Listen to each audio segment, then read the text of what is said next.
Marco ba? Ayun na. Ay, ganapin na. Ano yan?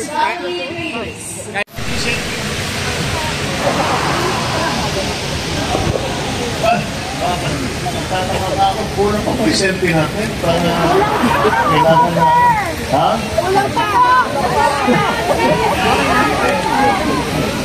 Kaya nga, ayoko na magpa-selfie dahil tumanda na ako eh. Kaya gamitin na lang din yung dating picture natin. Kunwari, mga bata-bata pa. Pero anyway, Merry Christmas sa inyo lahat at nagpapasalamat ako na nakarating kayo sa ating konting celebration, konting pagpakilala at matagal na tayong hindi nagsama-sama na buo lahat tayo. At siyempre dahil nung nakaraan ay very intense yung ating mga ginagawa. Kaya marami tayong trabaho. Siguro, ngayon, iba. Hindi na pareho, hindi na kampanya, hindi na eleksyon. Kaya nagbabago talaga yan. Kaya ipinilit namin na kahit papano na makipagkita sa inyo para naman makapagpasalamat kami sa inyong tuloy-tuloy na pagsuporta sa amin, pamilya natin, sa administrasyon ko, at sa lahat ng ating mga ginagawa para tulungan ang taong bayan. Yan po lahat ang ating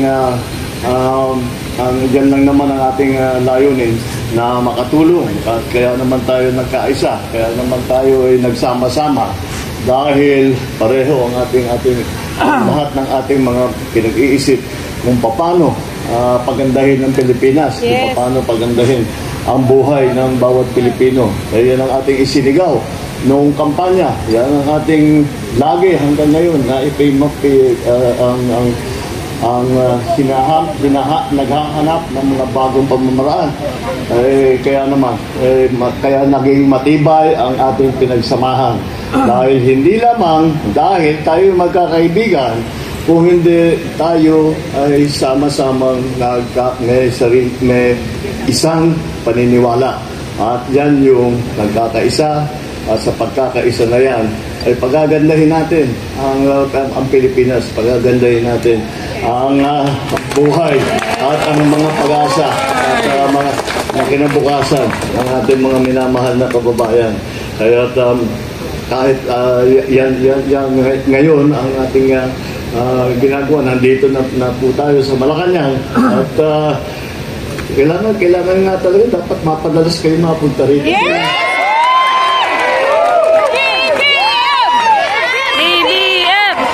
Kasi kayo, kasi BBM! BBM! malaking pananagutan ninyo at kayong naglagay sa akin dito. Kailangan nandito kayo para tulungan ninyo ako.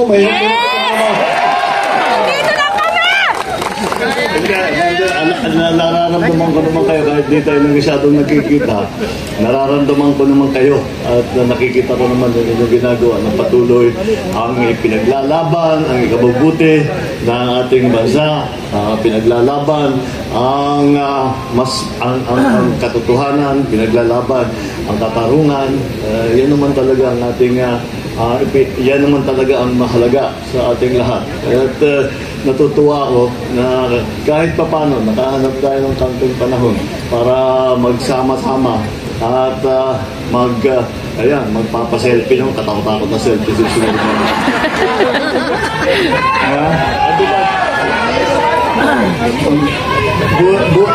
Buti naman pa-makeup ako naman.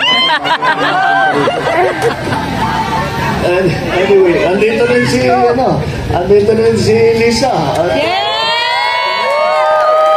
Sabi niya, hindi naman daw kayo nakikita. Kung hindi nga dun sa social media, kung hindi naman sa mga iba't ibang media, sabi niya, dapat sumama siya. Namilit siyang sumama para sabi niya, makita ko naman, makilala ko naman itong tumutulong sa atin. Kaya tanang Lisa Araneta Marcos. Anyway, yun lang.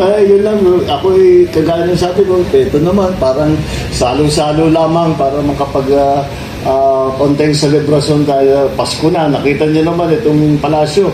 Nakaready na ito para sa mga kabataan. Pag simbang gabi, binubuksan namin ang palasyo. Pag simbang gabi na, bago pumunta ang tao sa simbahan, ng umagang madaling araw, dito muna sila at papakain tayo ng konti, may konting laruan para sa mga bata, para naman maramdaman ng Pasko. Kaya pagka nandito kayo, bumisita kayo at open house naman ang palasyo. Yes! Bumisita kayo para makita naman ninyo kung ano yung ating mga handa para sa ating mga kaibigan at yung mga nakakadalo dito sa palasyo. At very happy again. I'm very happy to be able to see you. Yung iba sa inyo, tagal ko nang hindi nakita. Ako po yan! Ako lang yung tumanda sa atin eh. Kayo hindi kayo tumatanda. Ako lang yung tumanda eh. Laging may sipon, laging may karamdaman. Pero kayo mga healthy, lalakas ng mga katawan ninyo. Mabuti na lang. At nandiyan kayo para ako pagka medyo hapong-hapunan, nandiyan naman kayo para kayo ang papatuloy ng ating mga ginagawa. Anyway, I would like to thank you all very much. Maraming salamat sa inyong tulong na ibinigay sa atin, ang tulong na ibinibigay ninyo sa administrasyon, ang tulong na ginagawa ninyo para sa taong bayan. At siyempre, sa pamilya namin, hindi namin masusuklian ang inyong pagmamahal at ang inyong suporta na ibinibigay sa amin. Sa matagal na, hindi mula pa, bago pa kami tumuntong dito sa palasyo, ay nandiyan na kayong lahat. Kaya mahaba-haba na itong pinagsamahan natin. At mabuti naman. At ako'y lumalakas ang loob ko dahil nakikita ko na marami tayong magkasama, marami tayong parehong paniniwala, marami tayong katapang na nagsasalita at nagsusuporta at sumisigaw para sa kabutihan. Mabuhay ang bagong Pilipinas! Maraming salamat sa inyo. Merry Christmas! Happy New Year!